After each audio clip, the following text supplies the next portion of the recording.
Petite parenthèse avant de commencer cette émission, ça y est, nos guides VIH et allaitement sont disponibles sur notre site internet en téléchargement ou sur commande à l'adresse communication@comitedesfamilles.net. Une guide pour les patients, une autre pour les professionnels de santé. L'élaboration de ces guides s'est basée sur une analyse approfondie des recommandations de la Haute Autorité de Santé, l'HAS, enrichie d'une mise à jour des données scientifiques. Vous pouvez la télécharger gratuitement ou nous commander la version papier. Après cette annonce, je suis très très contente de saluer notre invitée, France Lert, qui était directrice de recherche à l'INSERM. Elle fait partie du comité éditorial de VIH.org que nous lisons attentivement. Elle est l'autrice du rapport Vers Paris sans sida et la première présidente de cette association. Bonjour France. Bonjour. Bienvenue à cette émission où on a décidé avec France, on a choisi le sujet, on va essayer de se concentrer sur le dépistage et la prévention.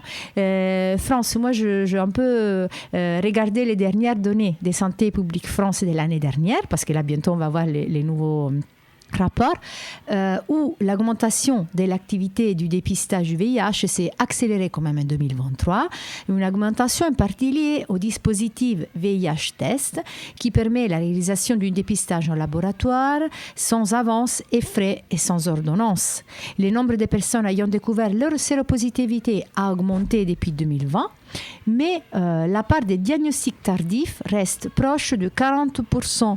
Nous savons qu'un dépistage précoce des personnes exposées et de leurs partenaires, suivi de mise sous traitement rapide, est indispensable pour interrompre la chaîne de transmission. Je te laisse déjà nous rebondir sur ces premières données. En effet, merci beaucoup.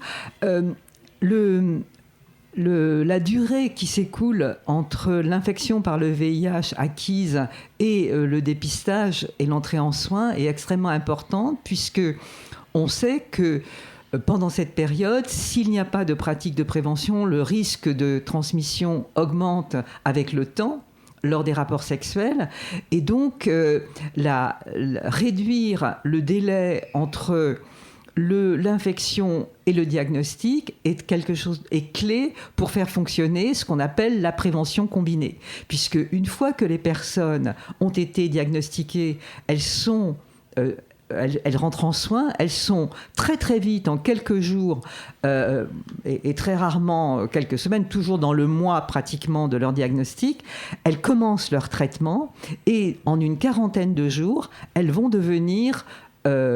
avoir une charge virale indétectable et elles ne transmettront plus le VIH.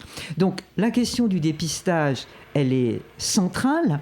Elle concerne toutes les populations qui sont les plus exposées, aussi bien les hommes qui ont des rapports sexuels avec des hommes que les hommes et les femmes migrants, en particulier ceux et celles qui viennent d'Afrique subsaharienne, parce qu'ils viennent d'une région dans laquelle l'infection VIH est plus présente. Et on y observe aussi, on y a observé jusque dans les dernières années des progrès importants dans le dépistage et l'accès au traitement qui fait baisser aussi l'épidémie dans les pays d'Afrique occidentale et centrale, d'où viennent les migrants africains en France.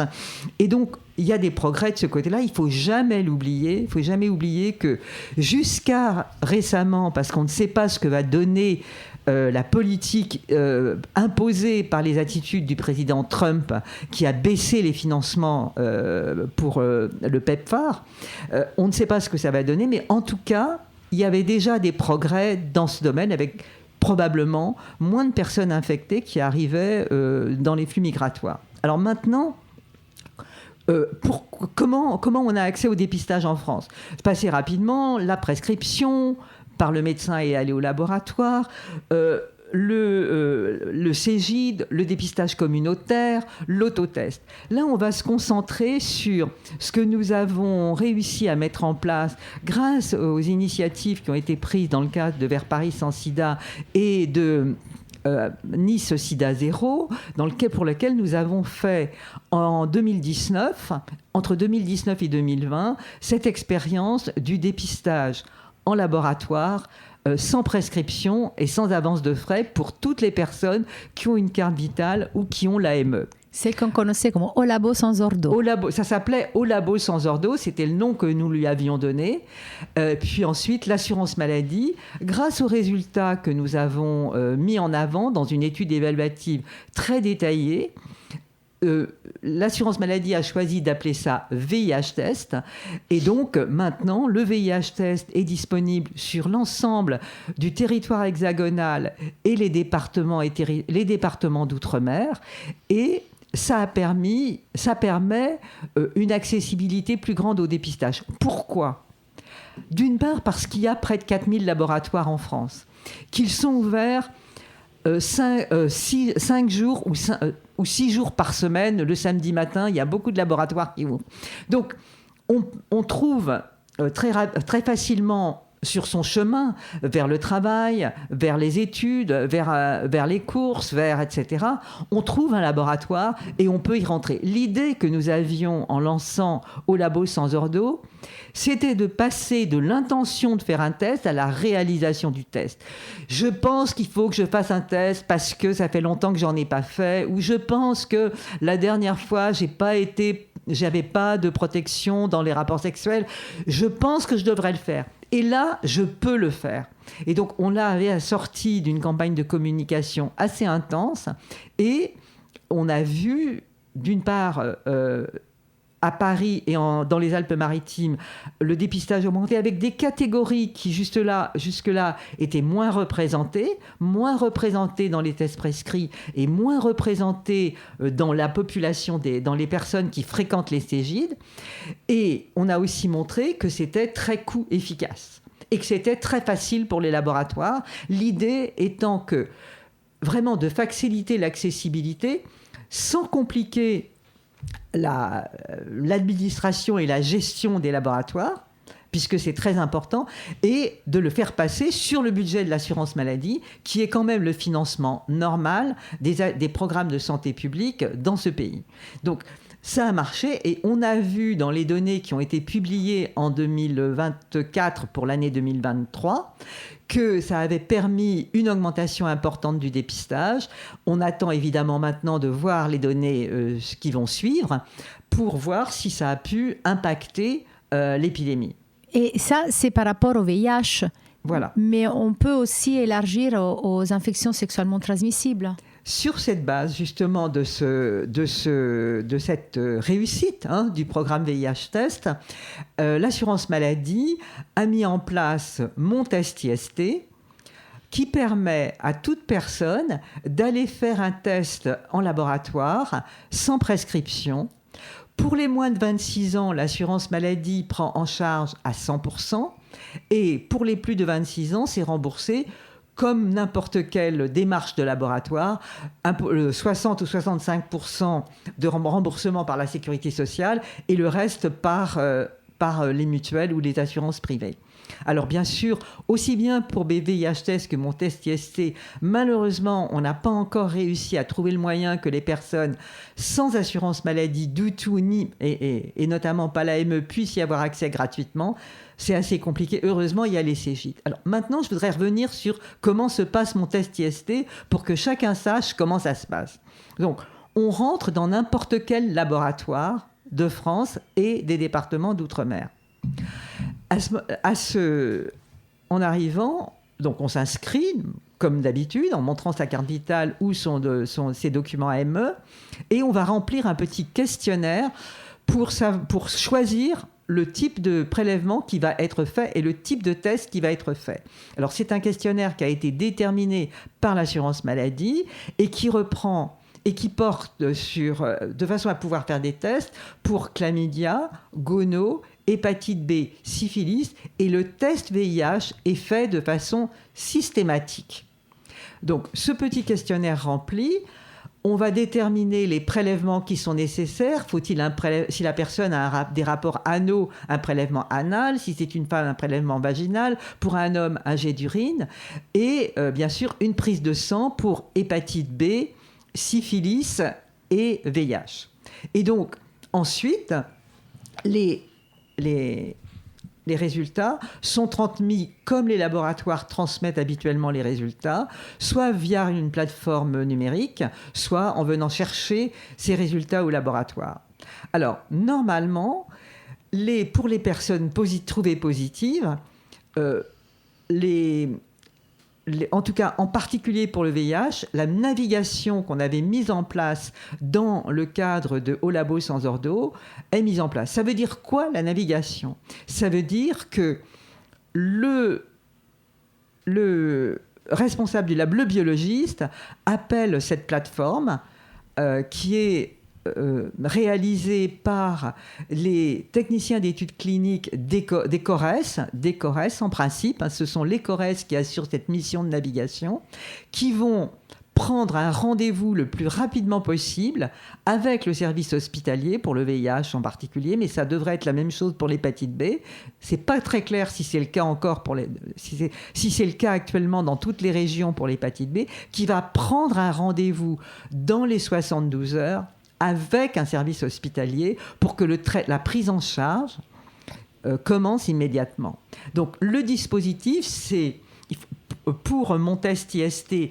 Maintenant, VIH test est intégré dans mon test IST, c'est la même chose. Donc c'est une bonne chose parce que c'est une santé sexuelle globale. C'est avec vos documents d'assurance maladie, AME ou carte vitale, entrez dans un laboratoire, passez ce petit questionnaire qui est anonyme et complètement est inutilisé et juste déterminé pour savoir quel prélèvement et quel test faire. Par exemple, si vous êtes vacciné contre l'hépatite B, on ne va pas vous faire le test de l'hépatite B. Si vous n'avez pas de rapport anal, on ne va pas vous demander un prélèvement anal. Donc vous passez ce petit questionnaire, vous réalisez certains prélèvements vous-même, d'autres, ce sont des prélèvements, des prises de sang. Ensuite, vous recevez vos résultats. Et si vous êtes positif, en principe, vous avez accès à toute l'information qui est sur les sites internet. Vous pouvez aller chez votre médecin généraliste, vous pouvez aller en Cégide, vous pouvez aller dans un service hospitalier. Et pour le VIH et l'hépatite B, il faut faire appel à la navigation, ce qu'on appelle la navigation, qui est assurée d'une façon confidentielle par les techniciens d'études cliniques des CORES pour vous mettre en lien avec un service hospitalier parce que ils ont des répertoires des personnes à appeler directement pour prendre un rendez-vous dans les 72 heures. C'est ça mon test IST, c'est VIH test élargi à l'ensemble des IST. Merci France, parce que je trouve que nos auditeurs, tu es en train de donner vraiment toutes les informations de manière très claire. Ça, c'est vraiment ce que j'appelle vraiment une radio d'information. Vraiment, je te remercie de tous ces détails. Et on a lu sur VIH.org justement qu'à partir de juillet 2025, il y a un nouveau dispositif, toujours pour le dépistage, mais cette fois en ligne, basé sur l'autoprélèvement. Est-ce que tu peux nous dire maintenant, c'est que pour les femmes, ça sera pour les hommes? Oui. Donc, mon test IST en ligne, c'est un développement, c'est quelque chose qui avait été montré utile il y a très longtemps, en 2010, quand on a fait l'enquête, quand on a fait le baromètre santé, on avait proposé aux jeunes de moins de 25 ans, s'ils le souhaitaient, de faire un test pour chlamydia gono et on leur envoyait un kit à domicile. De la même façon, Santé publique France avait fait une étude dont je pense beaucoup des auditeurs ont entendu parler, qui s'appelle Mémo-dépistage auprès des homosexuels masculins, à qui on proposait également de faire des tests à distance tous les 3 mois. Donc, c'est un peu... Il faut le mettre en place parce que il faut que la personne s'inscrive. Alors, je vais parler maintenant de la façon dont ça se passe à l'heure actuelle. Je vais parler pour les hommes et pour les femmes, ça sera exactement le même principe, mais pour les hommes, je vous expliquerai plus tard pourquoi il y a un petit délai à la mise en œuvre. Donc, les jeunes, alors c'est mis en place principalement pour les jeunes de 18 à 25 ans, pour chlamydia gono seulement, parce que ce sont sur des prélèvements d'urine ou sur des prélèvements locaux pour les femmes. Donc, on s'inscrit pour recevoir un kit de prélèvement sur lequel on va faire son prélèvement à domicile, on va le reposter à une adresse convenue et le dépistage va être réalisé.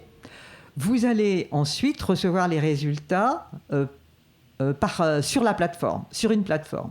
Si vous n'avez pas consulté vos résultats sur la plateforme, vous aurez un rappel pour être sûr qu'un résultat positif aura bien été reçu par la personne. Alors, à l'heure actuelle, donc, ce dispositif fonctionne dans le cadre de l'assurance maladie.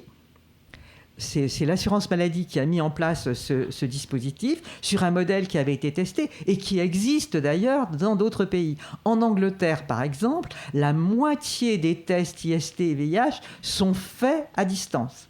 Donc c'est un système, les Anglais et nous, on est très proches dans nos façons de fonctionner. Donc on sait que ça marche, il fallait le mettre en place pour qu'il y ait toute la chaîne logistique, parce que ça nécessite une logistique assez lourde.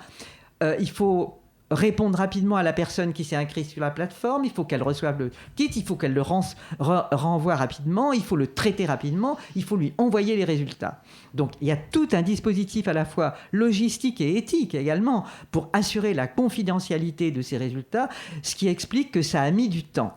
Pourquoi est-ce que pour les hommes, à l'heure actuelle, ce n'est pas encore en place ? C'est parce que le support, l'éponge sur laquelle doit être déposée l'urine n'a pas encore été validé en France pour être un support efficace et valide pour faire les tests. Mais c'est une question de temps, de quelques mois ou de quelques semaines pour que ça soit mis en place aussi pour les garçons. Donc, on a maintenant un dispositif de dépistage qui s'est densifié, diversifié et pour augmenter l'accessibilité. Donc, pour les IST, on a Mon Test IST dans les laboratoires, bien évidemment dans les Cégides.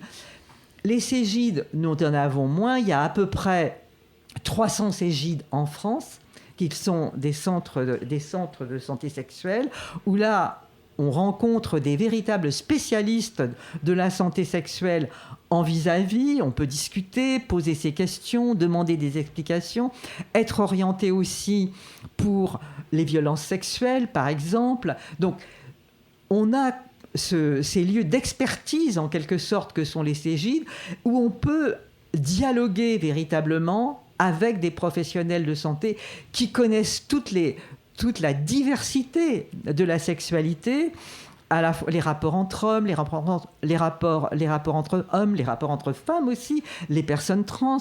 Et donc là, on a la possibilité d'être orienté, de recevoir des informations, d'être aussi vacciné quand on ne l'est pas, pour l'hépatite A, pour l'hépatite B, pour ceux qui ne le sont pas, pour le HPV, etc. Donc, c'est des centres de santé sexuelle. Et donc, l'idée avec Mon Test IST et VIH Test, c'était véritablement de diversifier et de faciliter l'accessibilité et de faciliter aussi l'accessibilité psychologique. Je n'ai besoin de parler à personne. Je n'ai pas à dialoguer avec un médecin pour lui expliquer ce que j'ai fait. Parce qu'on voit bien que, même si les choses ont beaucoup progressé, parler de sexualité avec le médecin ou avec le médecin de famille, celui qui aussi prend en charge votre conjoint, vos parents, etc., quand on est jeune, c'est pas forcément facile. Donc l'idée, c'était d'éviter cette phase d'avoir à s'exprimer. Donc l'idée, c'est d'avoir, avec tout le dispositif dont on dispose, à la fois des lieux où on peut parler, des gens avec lesquels on peut discuter, mais aussi de conserver toute son autonomie. On peut dire un mot aussi des autotests qui sont disponibles en pharmacie, qui sont aussi distribués par les associations, qui sont pas énormément utilisés, qui sont uniquement pour le VIH pour le moment, mais qui sont aussi, qui complètent ce dispositif. Alors, on doit parler aussi du test fait par les associations. Les associations, depuis 2011, ont la possibilité de faire des TROT, c'est-à-dire des tests rapides par une piqûre au bout du doigt et un rendu immédiat du test VIH pour le VIH, pour l'hépatite B, pour l'hépatite C et maintenant pour la syphilis, Et c'est extrêmement important, et en particulier dans la région Île-de-France, et à Paris et en Seine-Saint-Denis, pour ce que j'en sais, puisque avec Paris sans sida, nous avons regardé en détail ce que font les associations. Les associations se déplacent sur les lieux de vie des personnes les plus concernées par l'infection VIH. Elles vont dans les boîtes, elles vont dans les bars. Dans les bars, elles ne font souvent pas de tests, elles vont simplement faire de l'information.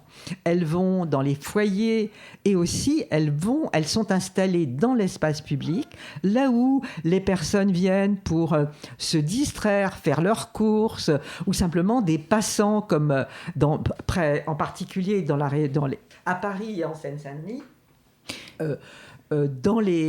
près des lieux, des nœuds de transport. Les associations connaissent bien les lieux fréquentés par les populations qu'elles représentent. Une association communautaire, c'est quoi ? C'est une association de gens concernés par un même problème, dans lequel il y a des personnes séropositives qui ont très souvent été à l'origine de la construction de l'association, mais aussi des personnes concernées par la même problématique, l'homosexualité, le travail du sexe, la migration. Donc, les associations connaissent très bien les milieux auprès desquels elles vont intervenir et amener le dépistage et la prévention. Vous les connaissez, c'est Afrique Avenir, même le comité des familles fait aussi du dépistage communautaire, notamment au QJ, au quartier jeune à Paris. C'est Afrique Avenir, c'est Bamesso et ses amis, c'est Aide, et c'est aussi le PAST. Toutes ces associations, elles ont l'avantage, elles ont la grande qualité de très bien connaître les modes de vie des populations auprès desquelles elles interviennent, et elles y amènent le dépistage, là aussi dans un rapport de fraternité ou de sororité, selon bien évidemment. Elles y apportent le dépistage, elles le proposent, elles le font, elles rendent les résultats, elles sont capables aussi elles accompagnent les personnes vers le soin, parce qu'elles connaissent très bien notre dispositif de santé où on peut recevoir des soins. Et donc, le dépistage communautaire, il ne fait pas beaucoup de tests, il fait quelques dizaines de milliers de tests, et des tests, pas seulement le VIH, maintenant c'est VIH, hépatite et syphilis. Donc, ils amènent ces dépistages et ils accompagnent les personnes vers le soin sans les lâcher. Parce que, évidemment, certaines populations ont plus de difficultés, notamment les travailleuses du sexe, également les personnes trans, et aussi pour les migrants qui peuvent, à un moment d'un diagnostic, ne pas avoir encore d'assurance maladie, ne pas avoir encore de papier. C'est très important, ce dépistage communautaire. Il fait peu de tests, mais c'est la modalité de dépistage qui a les taux de dépistage positifs les plus élevés. Donc, c'est quelque chose dans cette période où les crédits publics sont attaqués, sont menacés d'être diminués. C'est quelque chose qu'il faut absolument préserver. C'est la forme la plus coût-efficace, comme nous l'avons montré dans l'étude que nous avons faite à Paris et dans les Alpes-Maritimes. C'est la modalité de dépistage qui est la plus coût-efficace. C'est-à-dire que c'est là que ça coûte le moins cher de dépister une personne positive. Donc c'est fondamental que tous ensemble, nous défendions les fonds qui sont donnés aux associations pour réaliser ce travail qui se fait à travers l'Aller Vert, là où les gens vivent, avec des personnes qui partagent les mêmes conditions de vie, les mêmes modes de vie, les mêmes conditions culturelles, pour leur amener le dépistage, parce qu'elles auront plus de difficultés à aller vers les formes classiques de dépistage. Et merci France, ce sujet, tu me permets de lancer l'émission de la semaine prochaine, qui sera justement sur la défense de la situation des associations. On aura 6 actions en plateau, et on parlera de la manifestation du 11 octobre en défense des travaux des associations qui se voient couper les fonds de tout sens. Et pour revenir au dépistage, tu as utilisé les mots-clés. Tu disais diversifier. La diversification, on va gagner. Comme tu dis, on a d'un côté, on a les autotests, on a les tests au laboratoire, on a les tests en Cégide. On a tout une panorama, les personnes selon leur sensibilité. Il y a un autre lieu que maintenant il fait lieu d'expérimentation, qui peut être intéressant, mais la problématique elle est beaucoup plus compliquée. Ce seront les urgences. On ne va pas vraiment rentrer, mais on a des petits exemples qu'on peut donner. Alors, il y a eu plusieurs études qui ont été faites depuis 2010 aux urgences en Île-de-France. Et on a montré qu'on arrivait à diagnostiquer principalement des personnes, des populations les plus exposées, à savoir des hommes ayant des rapports sexuels avec des hommes et des hommes et des femmes migrants. Donc, le dépistage aux urgences est aussi réalisé, n'est pas encore mis en place. L'expérience la plus récente a été faite à l'hôpital Bichat dans les dernières années, 2022, je crois entre 2020 et 2022, et a montré que en testant toutes les personnes qui avaient un prélèvement sanguin dans le courant de leur passage aux urgences, on pouvait découvrir du VIH, des hépatites B et C, d'une façon plus importante que n'importe quel autre recours au dépistage. Et donc, c'est quelque chose qui demande une organisation des urgences. C'est ce qu'on appelle un dépistage en opt-out. C'est-à-dire que les personnes sont informées que si elles ont un prélèvement, on fera ces tests VIH, VHB, VHC, sauf si elles le refusent, elles peuvent le refuser. Donc, c'est quelque chose qui pourrait être mis en place. Il y a eu une publication sur ce sujet dont j'ai rendu compte dans VIH.org. Et ça demande de l'organisation, ça demande un financement du laboratoire hospitalier, mais il n'est pas nécessaire de le mettre en place dans tous les hôpitaux, mais dans les grands hôpitaux, dans les lieux où l'infection VIH est plus présente qu'ailleurs, c'est quelque chose qui mériterait d'être mis en place en lien avec les personnels des urgences. Le choix qui est fait de le faire sur les personnes prélevées, c'est pour faciliter, et en opt-out, c'est pour faciliter la vie des services qui sont déjà dans une certaine difficulté et pression. Donc voilà, on a donc une gamme très étendue, il faut la faire connaître. La faire connaître des associations, des médecins généralistes, des professionnels de santé, et aussi accentuer la communication générale vers les populations les plus exposées pour que tous ces moyens soient accessibles et qu'on réduise le délai entre l'infection et le diagnostic, puisque aujourd'hui, les transmissions du VIH se réalisent par des personnes qui ne savent pas qu'elles sont infectées. Donc, le meilleur moyen, c'est de réduire ce délai pour que, très rapidement, les personnes séropositives puissent vivre tranquillement, le plus tranquillement possible avec leur traitement, sans se préoccuper de la transmission à leurs partenaires. Tout à fait. Alors, ce matin, on a longuement parlé du dépistage. Je profite aussi pour saluer l'équipe radio que maintenant elle est complète parce que Ernest nous a rejoint un plateau. Bonjour Ernest. Bonjour Christina. Bienvenue. Merci. Et là, je vous propose de virer un peu parce que pour moi, dépistage et prévention, c'est deux mots qui peuvent aller ensemble. Et je vous propose d'aller un peu vers la PrEP. Pour cela faire, j'ai contacté il y a quelques jours le docteur Victoria Manda, infectiologue, qui nous parle du dispositif et des résultats de l'étude préparatoire à l'implantation de la PrEP, du coup la prophylaxie pré-exposition, dans les centres de santé sexuelle de Paris et de Saint-Denis, auprès des femmes d'Afrique subsaharienne. On va l'écouter et on va la commenter ensemble. Eh bien, moi, du coup, en tant qu'infectiologue, à l'hôpital Saint-Louis, c'est vrai qu'on fait beaucoup de consultations PrEP, principalement des consultations PrEP chez les hommes qui ont des rapports sexuels avec les hommes. Et pour essayer de développer la PrEP chez les femmes, nous avons essayé d'établir une collaboration avec les centres de santé sexuelle, donc ex-centres de planification familiale, qui sont du coup des services qui sont en général en lien à l'hôpital avec des services de gynécologie.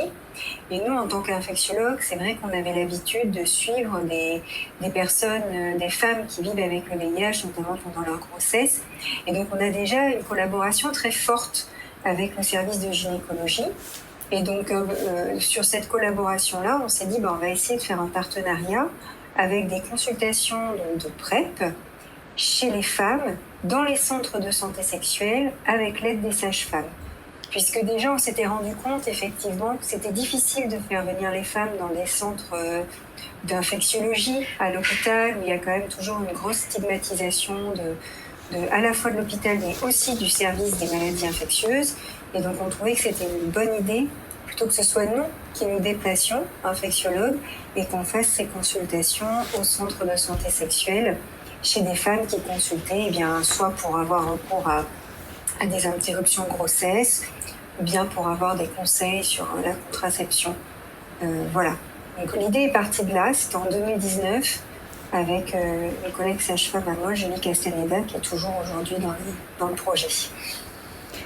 Après, vous avez eu le Covid qui vous a sûrement ralenti, j'imagine. Effectivement. Donc le Covid nous a pas mal ralenti, mais pour être honnête, on a été aussi très vite confrontés en fait à des difficultés d'organisation. Puisque quand même, on se rend compte que la culture du planning familial n'est pas la même que la culture de l'infectiologie.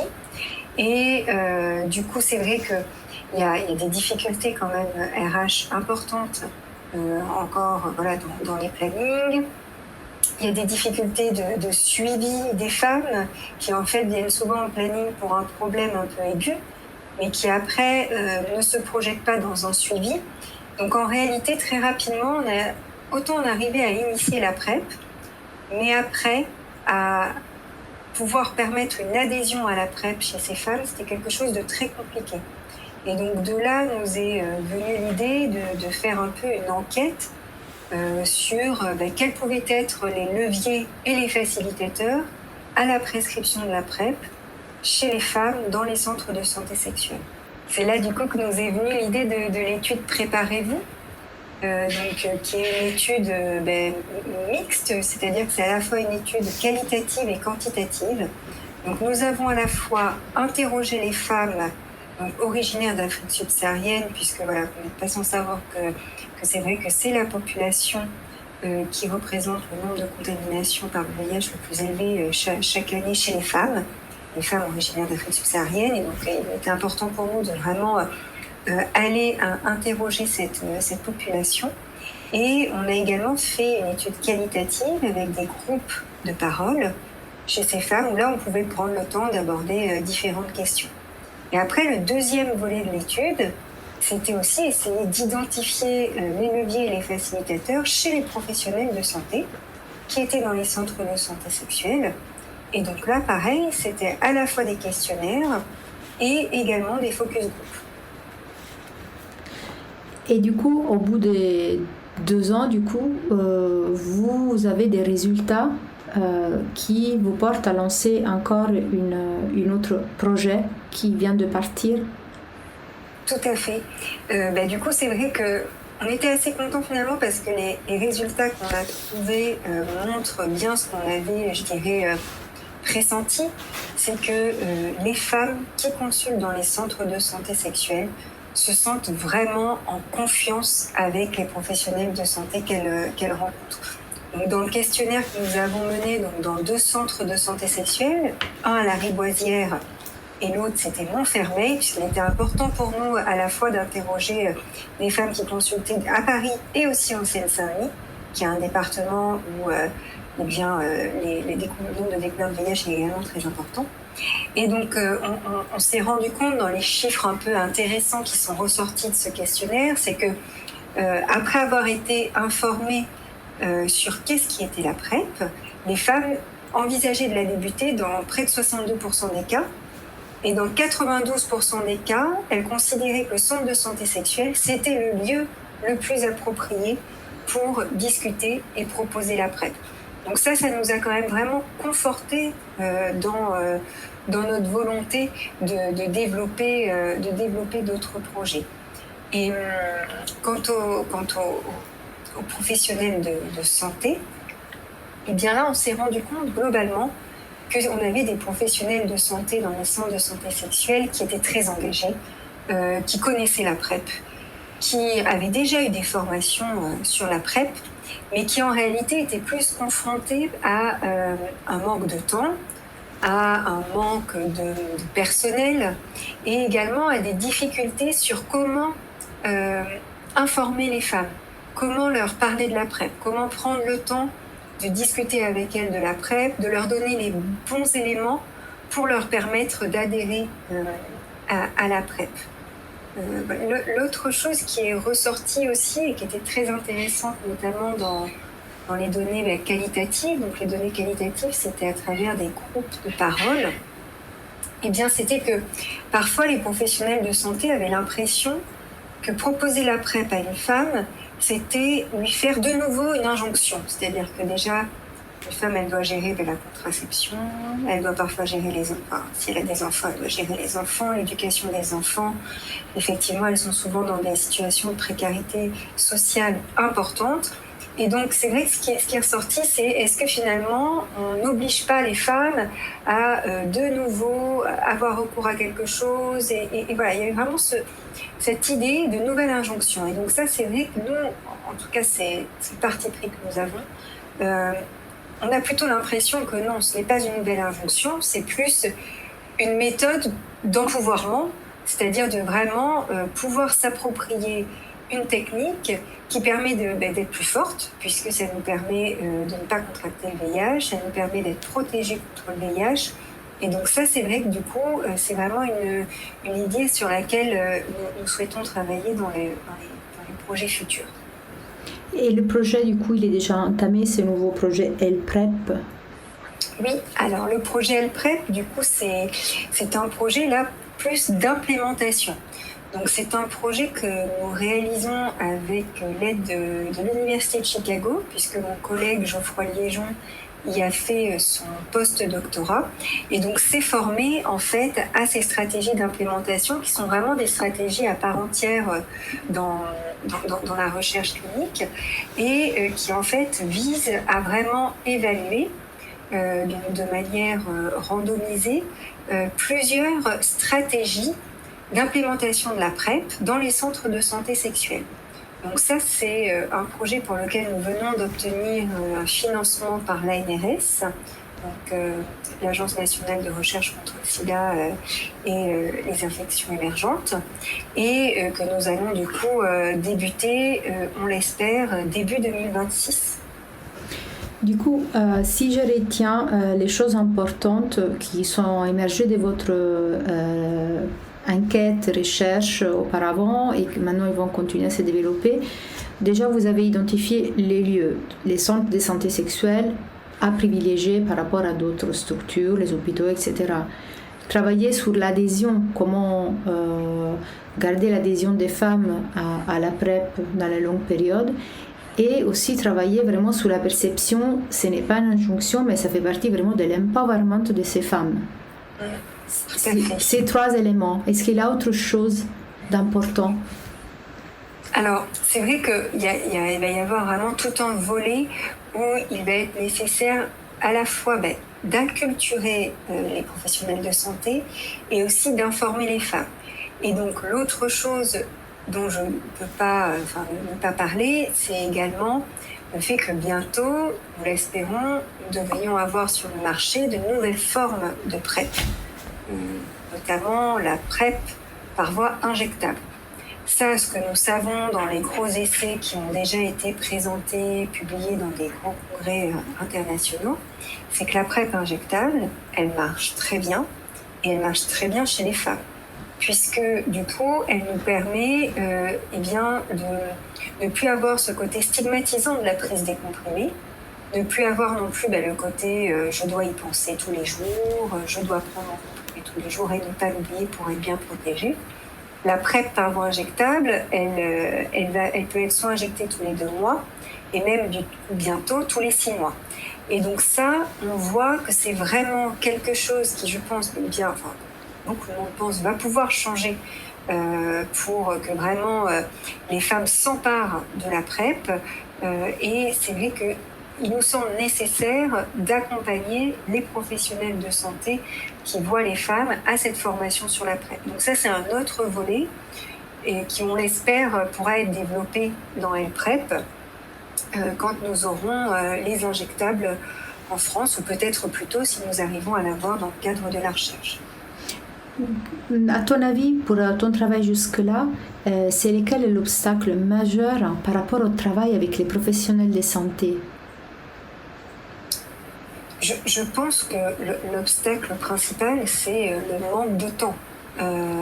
Honnêtement, les professionnels de santé n'arrivent pas à les convaincre que la PrEP fonctionne. C'est qu'ils sont souvent dans des structures où ils sont face à des femmes qui sont parfois dans des grandes situations de précarité sociale, où il est nécessaire de les aider dans leur démarche sociale, et il est nécessaire de les accompagner pour la prise en charge de la santé reproductive. Et donc rajouter à cela la PrEP, c'est vrai que voilà, c'est rajouter du temps.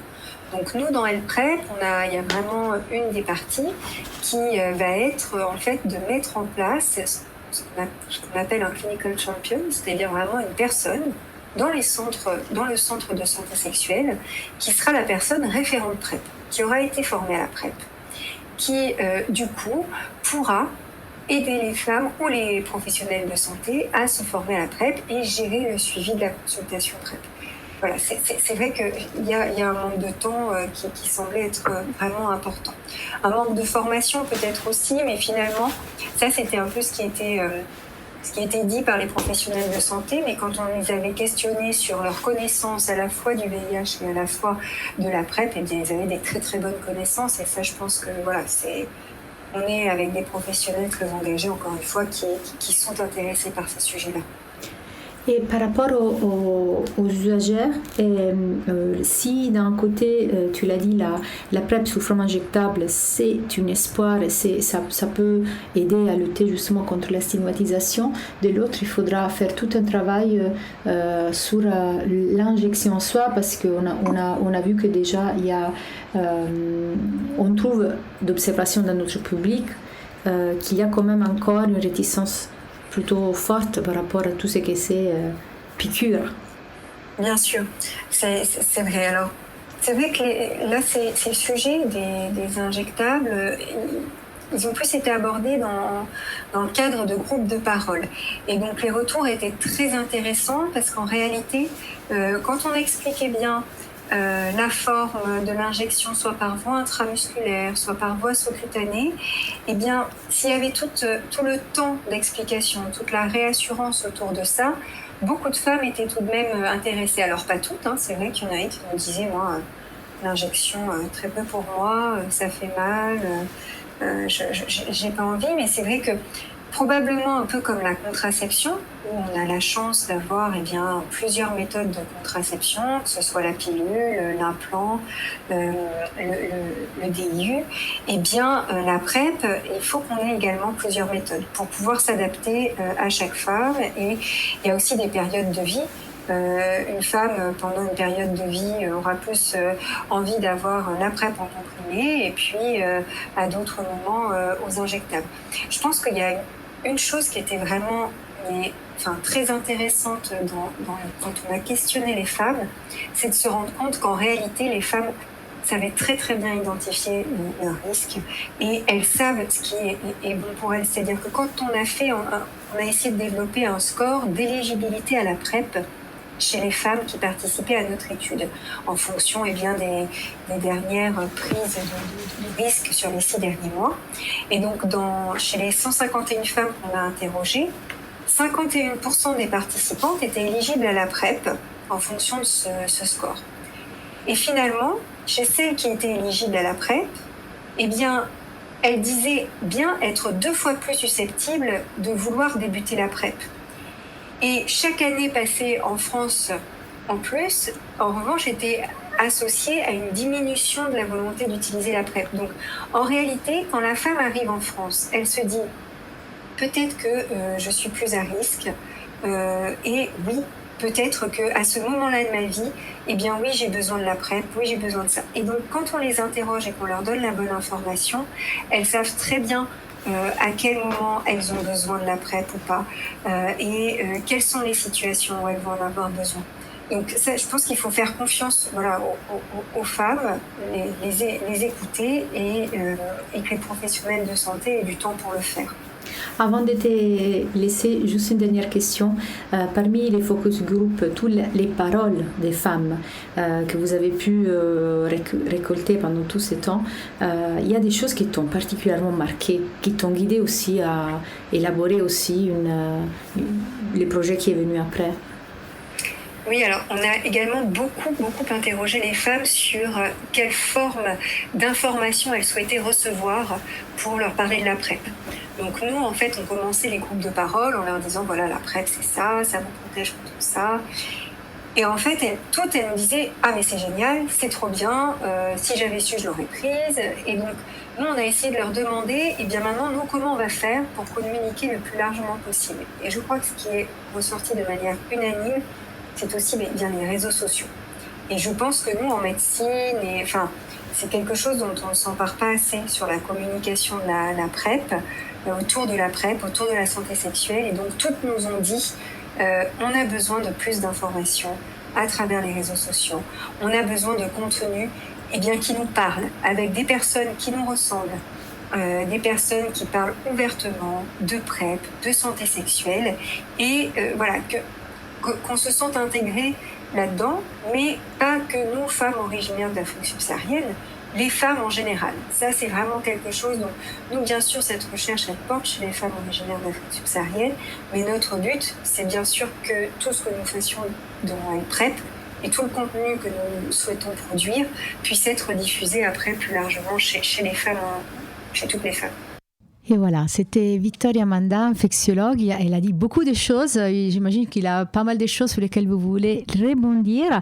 Mais avant de faire ça, peut-être, je laisse la parole à Ernest qui voulait quand même nous donner une petite anecdote. Ouais, oui, voilà. Bonjour à toutes, à vous deux, voilà. Victoria, Christina, bonjour. Et aussi à nos auditeurs. Alors, j'ai une anecdote à partager par rapport au dépistage, parce que c'est ça le sujet d'ailleurs. Alors moi, personnellement, c'était en 2011, voilà, c'était au Congo. Et déjà, lorsqu'on parle du dépistage, tout le monde a peur. On a cette psychose de peur d'affronter la réalité ou encore le dépistage. Et du coup, il y avait, c'était une kermesse au pays, en Afrique, à Kinshasa, évidemment. Et du coup, il y avait une voiture qui est garée à côté. C'était, je crois, la Croix-Rouge ou le Médecins sans frontières qui faisait le dépistage gratuitement. Et j'étais avec un ami et les bénévoles qui étaient là, qui nous ont proposé de passer le dépistage. Au début, on a eu peur. On avait tellement peur, on se disait, tiens, on se lance, on le fait, on va savoir notre état sérologique. Si ça se trouve qu'on est séropositif, ça sert à rien, c'est entre nous deux. Ou sinon, on ne sait pas ce qu'on peut faire. Et on a passé l'analyse ou encore le dépistage. Il s'est trouvé qu'on était négatif. À l'époque, en tout cas, on était super contents. On a fait la fête, on a pris la bière et puis voilà. Et quelques années après, je peux dire malheureusement, et j'ai pas fait encore mes dépistages après. Et puis voilà. Là, je peux dire que je suis maintenant séropositif, mais indétectable. Ça, je l'ai appris quand je suis arrivé en France. Donc, si je dois donner un conseil aux jeunes et à tout le monde, évidemment, c'est de faire son dépistage pour ne pas être séro-ignorant. Voilà. Oui, c'est intéressant ça. Oui. France, je te laisse la parole. Oui, on a entendu Victoria Manda. Il y a un groupe, il y a des personnes dont on parle très peu en matière de PrEP, ce sont les hommes hétérosexuels migrants.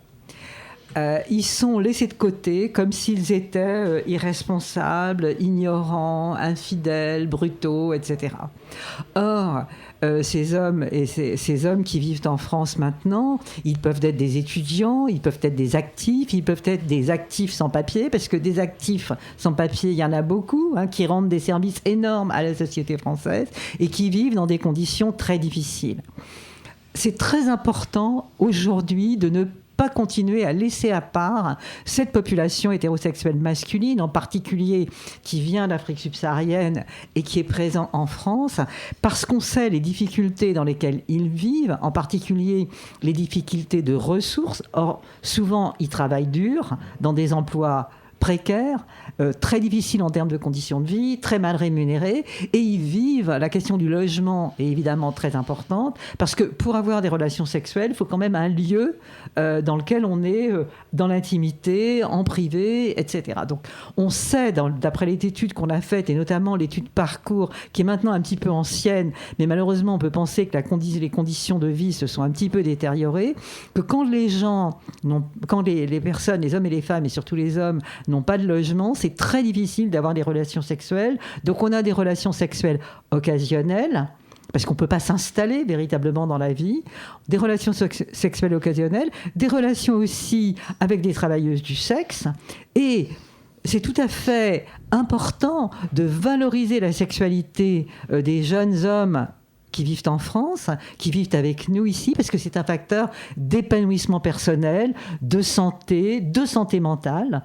Et donc, il faut s'adresser à eux dans ces termes, c'est-à-dire de bien-être, de protection de la santé, de prévention, et aussi leur parler de la PrEP, ce qui n'est pratiquement jamais fait, à quelques rares exceptions, notamment par Bamesseux et ses amis. Donc il faut leur parler de la PrEP, il faut adapter l'offre de PrEP à cette sexualité qui n'est pas forcément continue, qui peut être occasionnelle. Et on a développé la PrEP à la demande, en particulier la France, avec l'étude... je me souviens, dont j'arrive pas à me souvenir le nom, l'étude Hypergay, qui a démontré l'efficacité de la PrEP à la demande. Il faut aussi mettre en forme, exactement comme Victoria Manda vient de nous l'expliquer, comment parce que c'est Julie Castaneda et Victoria qui ont porté ce projet, elles ont porté ce projet pour trouver le lieu, trouver les formes, trouver les modes de communication pour les femmes. C'est un impératif à la fois éthique et de justice et d'équité de faire le même effort vers les hommes hétérosexuels, en particulier les migrants, qui peuvent être pas seulement des personnes sans papier, bien sûr aussi des personnes... De toute façon, c'est très facile d'être sans papier en France parce qu'on vous coupe les papiers à la moindre occasion, même quand vous en avez. Donc, proposer une PrEP qui sont adaptées aux hommes hétérosexuels avec la sexualité qu'ils ont et qui est pour eux, comme pour tous, un facteur d'épanouissement et de bien-être auquel ils ont droit. Et aussi, tant qu'on parle de PrEP, aussi la forme, le galénique est très important. Juste pour donner à nos auditeurs une petite info, s'ils ne sont pas encore au courant, que le lenacapavir, dont on a déjà parlé dans cette émission, le nouveau antirétroviral à longue durée d'action injectable tous les 6 mois, va être disponible en générique dans 120 pays à revue faible et intermédiaire pour un prix abordable à partir de 2027. Une révolution avec ce médicament qu'il a montré 100% d'efficacité dans la prévention de l'infection du VIH. Ça, c'est une bonne nouvelle. Après, il faut voir aussi en France comment ça va évoluer. Un dernier mot pour la fin, les deux. Je pense qu'on a les moyens, on a l'expérience avec tous les professionnels de santé et tous les militants associatifs, les formes de la communication vers les populations les plus concernées par le VIH et par les maladies sexuellement transmissibles. Il ne faut pas baisser les bras actuellement pour arriver à la fin de la transmission en 2030. On a toutes les ressources, à la fois les compétences, les ressources humaines, les moyens techniques, les moyens médicaux. Il faut préserver tout ce qui nous permet d'amener ces moyens aux personnes qui en ont le plus besoin.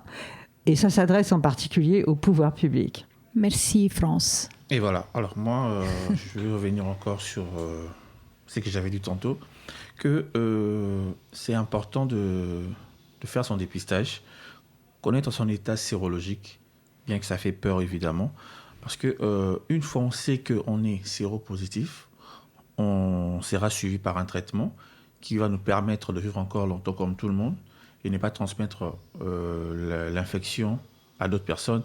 Et s'il se trouve qu'on n'est pas séropositif, eh bien, gloire à Dieu, on peut être soumis à la PrEP. Et voilà encore, c'est encore une grâce pour toi et pour les autres de ne pas contaminer et de ne pas être contaminé par celui qui a cette infection. Merci.